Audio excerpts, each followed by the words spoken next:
Welcome to City Week, ladies and gentlemen. I am your host, Alton West. Today I have an awesome show lined up for you, so you want to make sure that you stay tuned for those interviews coming up in just a moment.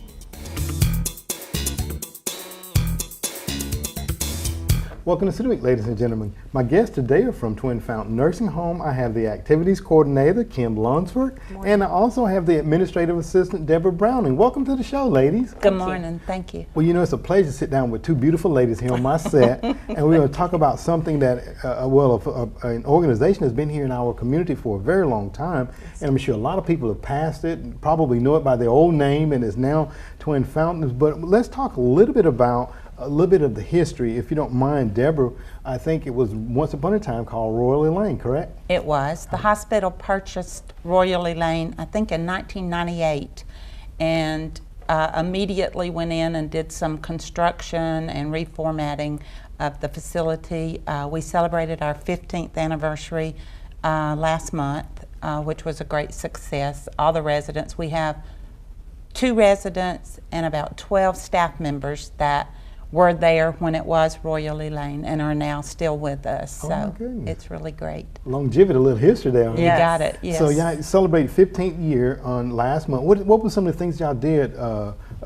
Kim, do you have anything particular that y'all do? We served refreshments. We invited a lot of the people from the hospital to come and celebrate with us, and they did. Okay. We had a lot of people come and celebrate with us and share that time with the residents and the staff. And we recognized all the staff with awards for their service and commitment and their loyalty. Okay, well, very good. You know, because I remember going by there. I used to live over in Whisper Pond Apartments back in the day, and it was Royal Lane at that time. Right. And I never, came in the facility, and I always used to wonder, when Coach, you said it was nursing home, and then you just think nursing home, oh, keep going, But we're going to talk about some things because you all have a lot of things going on there, so we want to talk a little bit about that. But before we get into those, talking about that, talk a little bit, Deborah, first of all, if you don't mind, about your role there, and then we'll ask Kim about her role, and we'll kind of bring all this together. Talk about your role. Actually, it's probably a jack of all trades, but officially I'm the secretary to the administrator and the director of nursing. I do a lot of clerical stuff for them, but my biggest joy is our newsletter. I do that each month. And then I assist Kim with activities. She can't be the only one that gets to play, so I have to get in on the fun of playing and everything there too. But Twin Fountains as a whole work as a team, so just wherever things are needed or who needs assistance, we're all ready to be there, and help each other. So that's kind of what I do. Well, very good. We're going to talk a little bit about the staff in just a moment or two. But Kim, tell us a little bit about your role, because I think you're the one, you say you get to play a lot, right? I do. I get to play. That's my job. That's what I tell people. The state defines that activities is those activities and events that will enrich the lives of the residents. And it's not one thing. It's not just bingo. It's not just church. It's coordinating multiple activities that will meet those needs at some point in time or multiple times during their week while we're there. It's creative. It requires a lot of creativity and a lot of organization and a lot of help from the staff, and I'm very blessed that they do help so much. Well, very good. Talk, ladies, if you all don't mind, a little bit about the staff, because I heard you mention there were 2 that were there when it was Royal Lane, and then some of the residents that were there at that time. 2 residents. 2 residents. There were 12 staff members. 12 staff. Okay, talk a little bit about, ladies, either one of you, talk a little bit about the staff members there. Well, our maintenance manager was there. Okay. He did leave for a short time and come back. You just can't stay away. Can't stay away. No. And then we had 2 from housekeeping, I believe, and 1 from dietary, and the rest were CNAs and nurses. Okay. Well, very good. But our staff as a whole, all of us are trained, we're skilled, but the biggest thing for me is that everybody there is compassionate. We care about our residents, we care about each other, so there's no problem in just jumping in and helping when somebody needs assistance or if a resident needs assistance. Most any given day, residents are sitting in my office all day long. It's just part of what we do, and nobody seems to mind that. They're in all the offices. They visit, we visit with them, so. It's their home, so there's no off limits. It is their home, and we welcome them in any room in the building. You know, as I made the comment a moment ago, you're thinking I was talking about nursing home. Oh, keep going. But it seems you just made a point there talking. It's their home, so the residents are able and free to go and move about throughout the building at will. Yes, They are. They are. Okay. Yep. All right.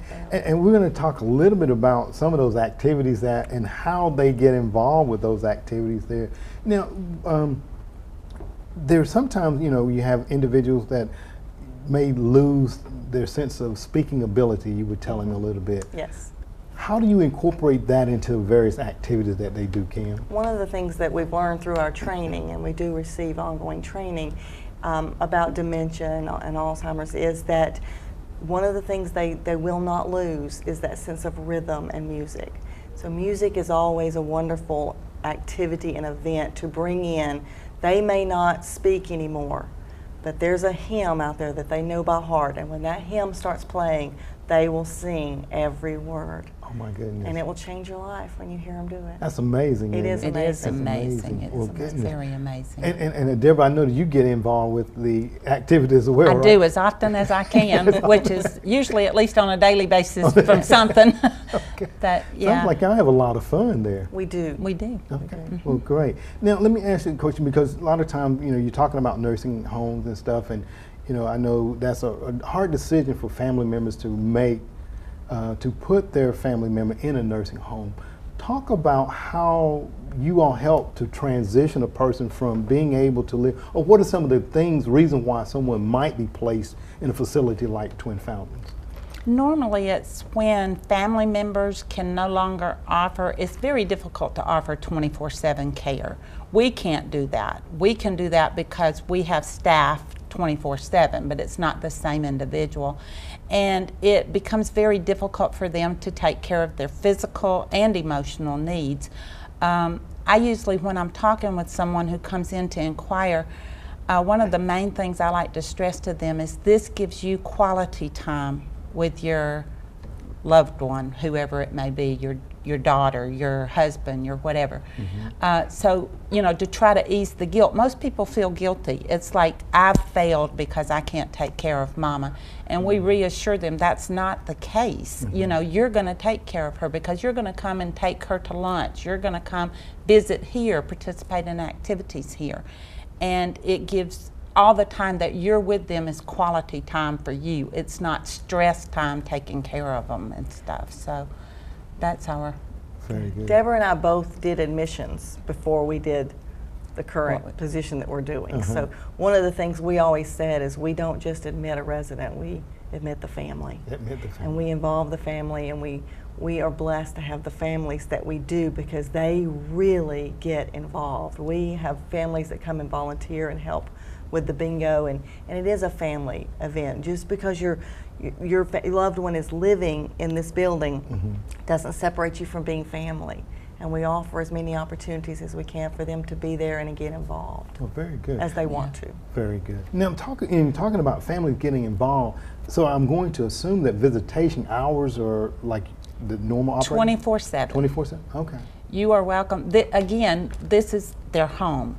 And if they were in the community in a home, you could go visit whenever you wanted. Correct. So this is their home. We do ask that, you know, when you come in late in the evening, because sometimes that's your only opportunity, that you try to do most of your visiting in the open mall area, not in the room, because we do have other residents, because we have semi-private rooms, and we want to respect the residents in the room, but you are welcome to come anytime. For security purposes, we do lock down the building. I believe it's at 8 o'clock, but we have buzzers outside that ring at both nurses' stations to allow you to come in. Well, very good. So. Very good. And let me ask this question, and then we're going to take a short commercial break here momentarily. And I know that before we came on the air, you guys were talking about the age range of some of the residents there. Talk a little bit about that for us, either one of you ladies, if you don't mind. Oh, like Deborah. Well, our residents range from 38 to 106. And this makes a big challenge for Kim in doing activities, but it's amazing how they share likes and dislikes even through the spectrum of age. But it's amazing, it really is, to see. Well, an example is yesterday we had a resident that's, I believe he's 41, Okay. and a resident that's 81 on the same bowling team. We have Wii bowling, and so they were on the same bowling team. So it's just find common interest. Okay. And you say from 38 to 106. Oh my God, that is a range there, isn't it? Now let me ask, and like I said, we'll take a quick commercial break after this. But for the 41-year-old or the younger, what are some of the things that you've seen that have brought them to your facilities? Mostly physical disabilities. Okay. That make it difficult for family members to lift or to care for. Okay. And that's the majority of the reasons on the younger ones. Their physical requirements are just more than the family can physically do. Okay, all right. And you all have staff and nurses and everyone And there? equipment. And equipment. Okay, okay. And when we come back, we'll talk a little bit about the training of some of the staff, if you ladies don't mind, so that people can continue to get a better comfortability about Twin Fountains and the services that you all provide. We're going to talk a little bit about some of the activities, and we're going to talk a little bit about something that's kind of near and dear to my heart, being an old country boy, is gardening. I hear that you all even have a garden out there, right? Yes, sir. We do. Well, very good. Ladies, let's do this. I'm going to take a quick commercial break. We'll come back and we'll talk a little bit about some of the activities and how the community that would like to get involved can do so, okay? That'll be great. Thank you. All right. Thank you. Ladies, stay tuned. We'll be back for more City Week in just a moment.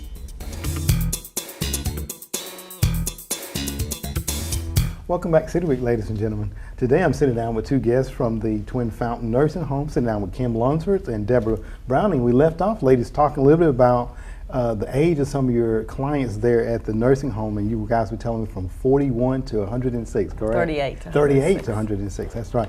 Now, you know, because a lot of times there may be some misconceptions about nursing homes when a family member has to admit someone in a nursing home. Talk about the quality of life that you all provide there in trying to help that person transition back into the community. Kim, if you don't mind, and then we'll let Deborah jump in. Well, we offer short-term rehabilitation, which from injury or illness allows them time to heal. We have amazing physical therapists, occupational therapists, as well as wound care team that will treat those illnesses as well as the activities and functions, getting them into the socialization part again. And they will finish their treatment and go back home or go back in the community. We also have long-term residents that come long-term. However, they qualify because of their physical recovery and their physician agreement to go back into the community. And we use community resources such as Money Follows the Person, Source, Pathways, to work with them to help them financially get set up in a home with the things they need to become self-sufficient back into the community and be a part of that community. And that's a celebration for us. Absolutely, you know, absolutely. Because I think about my grandmother a lot of times, who is 97, by the way, that still lives at home by herself. And, you know, we've tried to get her to come and live with us, no, she's going to stay in her environment. Absolutely. You know? So I think, you know, longevity when they're in their own environment helps them to maintain. And you were mentioning Money Follows the Person, so they transition back out. Now, do they have someone that come in and kind of periodically check on them when they transition out? Yes, they do. Okay, talk about that for us if you don't mind. First, I'd like to just say Angeline Brooks is our social worker, and she is the one that spearheads this with the community groups. Okay. She talks with them. She takes residents out looking for the apartments and things. She helps them as far as finding furniture and everything to go in their apartment to give them that quality of life again. And the Money Follows the Person. They go in and they do check on the residents to make sure that they are provided for, make sure that they are doing their part, because sometimes people tend to want to just make a big mess, and they encourage, you know, you've got to keep the environment where it's safe for you to live in. You know, that's part of the thing. And they talk to them prior to, you know, to know that you are capable of taking care of your place, you know.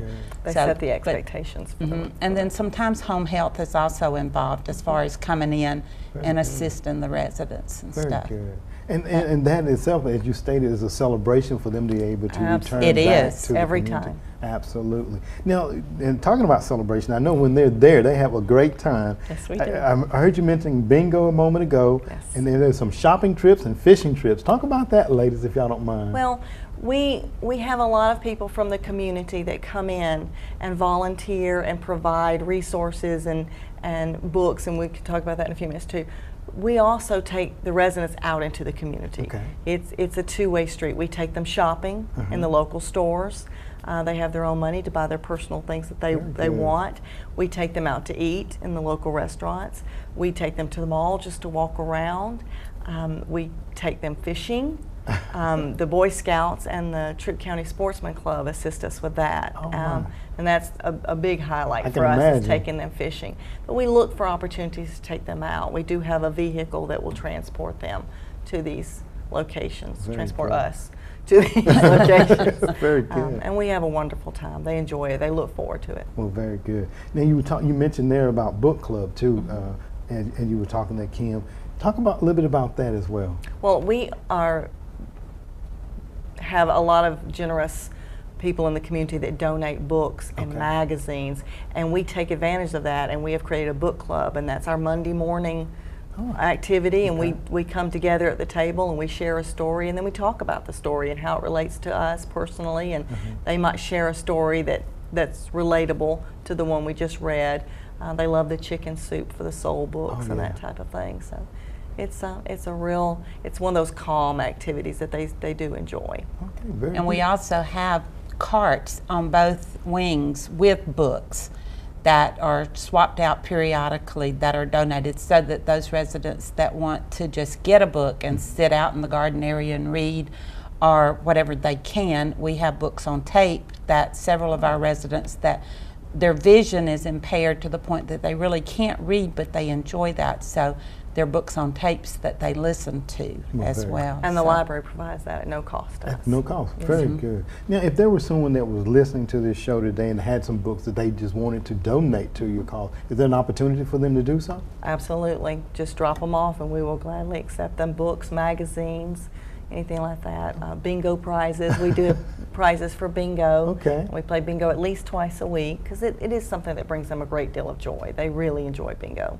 Very good. Now, talking about the games and activities, and you mentioned a moment ago about volunteers too. Yes. Now, if there was someone that was watching that wanted to volunteer, again, is there an opportunity for them to? Absolutely. Okay. Jean Cook is Okay. the Director of Volunteer Services with West Georgia Okay. Health, and that's the contact they would make, and they just need to tell her where they want to volunteer, and we are open to that. We have 9 junior volunteers this summer, and we have 7 adult volunteers that volunteer throughout the year. Okay, very good. And I was thinking before we came on, you all were talking about not only do they volunteer, but you all also offer literacy programs through some of your volunteers and Yes. staff members. Talk about that, ladies, too. Olivia Meeks is a retired school teacher and one of our adult volunteers, and she teaches a literacy class on Tuesday morning. We have residents involved, but we also have community members that want to learn to read, and they're included in that as well. So it's a combined opportunity for literacy, and it's one of the ways we include the community. Well, very good. And talking about including the community, I think there was one of the residents that received her GED while She they were did. there. She did. Talk about that for us. We did, a few years back, we partnered with West Georgia Technical College to offer the GED program, and we had about maybe 8 residents that participated in this. But the resident who, Miss Sarah, her goal was to graduate from high school and get that GED so that she could impress her grandchildren that it was very important. Nothing was more important than education. And when she was growing up, she didn't have the opportunity. She had to work. And so she could not finish school. So it was really thrilling to see the joy of her and all the other students that participated. West Georgia Technical College got wrapped up in their own, so we had to kind of stop that program. But like Kim said, we did extend the literacy program, which is really awesome to see. Some of the residents sit in my office and recite their ABCs or count to 50, and they're very impressed with themselves because it is impressive, Yeah, you know. absolutely. So it's really cool. Education is the key, no matter what age. It is. Exactly. It very well is. Age or ability. Age or ability, absolutely. Now, and here's something that's kind of near and dear to my heart. Here, I didn't realize this, but you ladies have gardens out there as well. Yes. Talk about that. The Ombudsman shared with us a couple of weeks ago that we are the only facility in her region that has a garden, and we actually have two. We have a north and a south wing garden. Okay. And the residents plant, they take care of them, they watch out for them. We harvest together, and then we eat it. We had a nice garden party Monday. Oh my. And then in the fall, we'll do the same thing. We've got our collards and our greens and all those fall plants, and we'll do the same thing. Oh my We'll have a goodness. little fall garden party as well. I understand y'all have some squash and some zucchini out there. Squash and zucchini, and a little tomato cucumber salad, a little zucchini bread. Can't have Fried a garden party green without tomatoes. fried green right. tomatoes. That's right. Notice I said had because I was thinking if y'all still had some of those, No. I was going to come out. Okay. Well, goodness, that is just awesome that you all have so many things there that offer for these young residents there to get involved with. And talking about involvement, again, we're talking about community. You were telling me that you also have pet therapy as well. We do. We have some family members that will bring their pets, and any pet is welcome. Okay. As long as they're on a leash and their shot record's up to date, any pet is welcome. And we have a lady that ministers on Friday and brings her dogs in a stroller. It's the cutest thing you've ever seen. I have a German Shepherd that the guys enjoy a lot because he's a big dog. And we have another family that brings their dog. So it is very therapeutic. These people had pets when they were at home, and to make it a home environment, to bring the pets back in, is very therapeutic. Well, very good. I also understand y'all get involved in karaoke. We do. We do. Talk about the gentleman that comes out and Richard comes out pretty much on a quarterly basis, and he has an entire repertoire of songs that he sings, but he's not one of those that stands up and plays and sings. He walks around the room, he engages the residents, he'll hold their hand, he'll sing to them, he'll put the microphone in front of them and let them sing, and so they're a star for a moment, and it's very interactive, and that's how you get the residents to come, to get them involved, when it's about them. That's right. And when you make it about them, they're going to come and they're going to enjoy it. Well, very and they good. do. Very good. I want to get ready to close out here, but I want to talk about something that Deborah gets involved with, and just kind of help the community understand that you guys have all kinds of plans in place because you're regulated by the state, and you also have received some awards. Talk about some of the awards that you all received and how those were given to you all. The Georgia Healthcare Association we're members in the Georgia Healthcare Association. They're a resource for us, and we get involved in many of the activities that they have and events they have. And we were recognized and won for our newsletter, which Deborah's responsible for. And it highlights the staff, the residents, and our activities. The administrator does an article in there as well. We were recognized for a newspaper article on a fishing trip that we had. And then we have a scrapbook that illustrates our community involvement. And we also were recognized and awarded for that event as well. In addition, we were awarded the Georgia Quality Award by the Georgia Healthcare Association this year. And our administrator, Mary Jane Cleveland, was awarded the Mary Lynn Ferris Award for Distinguished Service for Nurses. So this has all been this year that we've been recognized for all the efforts that the entire staff has done. Well, very good. And more to come, I'm sure. Absolutely. Yeah, outstanding definitely. job. And talking about newsletter, I remember years ago I started the employee informer for the City of LaGrange, so I know the work that goes into developing a newsletter. Now, and we talked about all these great things that are going on and happening at Twin Fountain, but Mary, Deborah, talk a little bit about the emergency preparedness that the residents go through, because it's good to have all the fun, to have the gardeners, everything, but there may be some serious times that the residents need to be protected. Right. Talk about that. We work with state officials for emergency preparedness. We go to training classes, and then we have set routine of what happens. Should we go under a warning, what we do. And in order to make that proficient, we do monthly drills. Some of the residents might not like it a whole lot, so during that time we try to also entertain them, but they most of our residents are very cooperative, and especially if we tell them this is not a drill, this is for real, we have to be here, even if it's 45 minutes, even if it's an hour, until everything is all clear, we have to be here in the safe area of our hallway. It's just key. We have to have that plan in place. We have to practice that, just like the schools and everything do, throughout their lives. They've done this, but we pray we never have to really put it into place, and don't have a disaster, but we have to be prepared to sustain ourselves. We are detached from the hospital itself, so we're kind of an island out there on our own, so we have to, be prepared with water, with all supplies to take care of our residents, until help could get to us. So we take pride in doing that. Well, very good. I've learned so much more today about Twin Fountains than I ever known in the entire time that I've lived here in LaGrange. So again, ladies, I just want to thank you all and just continue to receive awards, and definitely I'm going to have to stop out there when that. We would love to have you. We would Absolutely. love to have you. Well, thank you very much, Kim and Deborah, for being on the show today. Thank you for having And us. I'm sure the entire community is more enlightened about what you all offer there as far as services for the residents. So thank you very much. Thank you. Thank you. All right.